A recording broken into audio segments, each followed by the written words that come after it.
Hello बच्चों, कैसे हैं आप। आज मैं आपकी पाठ्य पुस्तक आकृति के पाठ 1 मन के भोले भाले बादल कविता का व्याख्या करूंगी।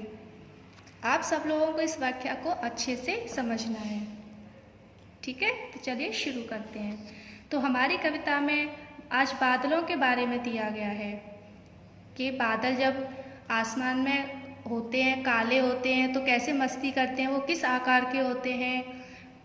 तो चलिए देखते हैं हमारी कविता में कैसे दिया है। शुरू करते हैं। झब्बर झब्बर बालों वाले, गुब्बारे से गालों वाले, लगे दौड़ने आसमान में, झूम झूम कर काले बादल।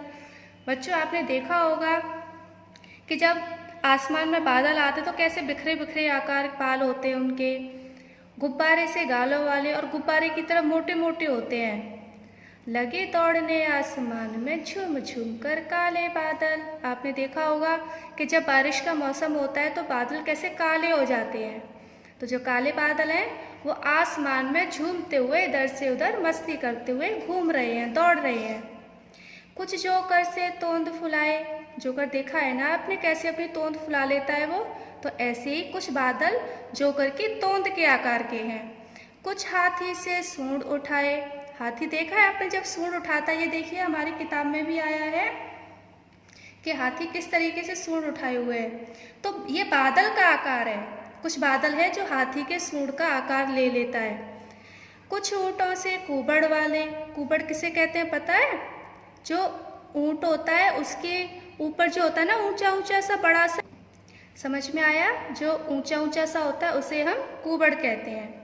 कुछ परियों से पंख लगाए, और कुछ बादलों का आकार तो ऐसा है जैसे कि परियों ने पंख लगा लिए हों।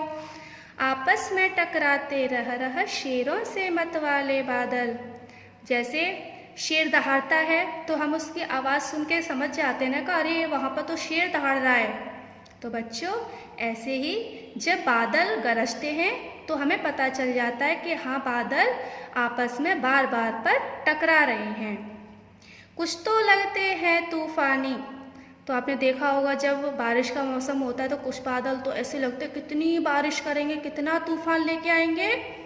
और कुछ रह रह करते शैतानी, आपने छोटा बच्चा देखा होगा, कभी वो बहुत शैतानी करता है, फिर कभी ऐसे बैठ जाता है, कितना शांत है, कितना अच्छा बच्चा है। ऐसे ही बादल होता है, कभी कभी वो बहुत शैतानी करता है।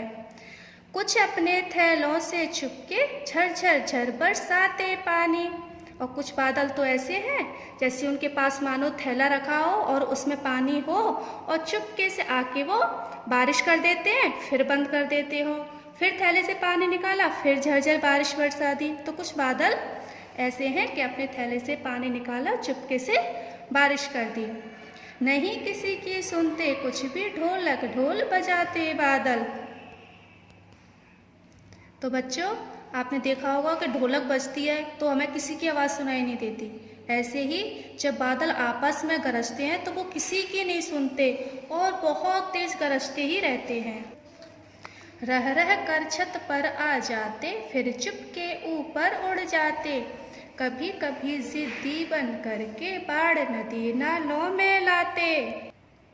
तो बच्चों, बादल जब गरजते हुए आते हैं तो ऐसा लगता है कितनी जोर से गरजेंगे, बारिश होगी, और फिर चुपके ऊपर उड़ जाते और फिर पता नहीं कहाँ गायब हो जाते, बिल्कुल भी बारिश नहीं करते। कभी कभी जिद्दी बन करके बाढ़ नदी नालों में लाते, और कभी कभी तो बच्चों बादल इतने जिद्दी हो जाते हैं और इतनी बारिश करते हैं कि नदियों नालों में भी बाढ़ आ जाती है। फिर भी लगते बहुत भले हैं मन के भोले भाले बादल। लेकिन बच्चों, बादल फिर भी हमें बहुत अच्छे लगते हैं। बादल बहुत सीधे साधे होते हैं, इसलिए बादल फिर भी हम सबको बहुत अच्छे लगते हैं। तो बच्चों, आई व्याख्या समझ में? अच्छा, तो अब आपको इस कविता को अच्छे से याद करना है और अपनी कार्य पुस्तिका में सुंदर लेख में लिखना है।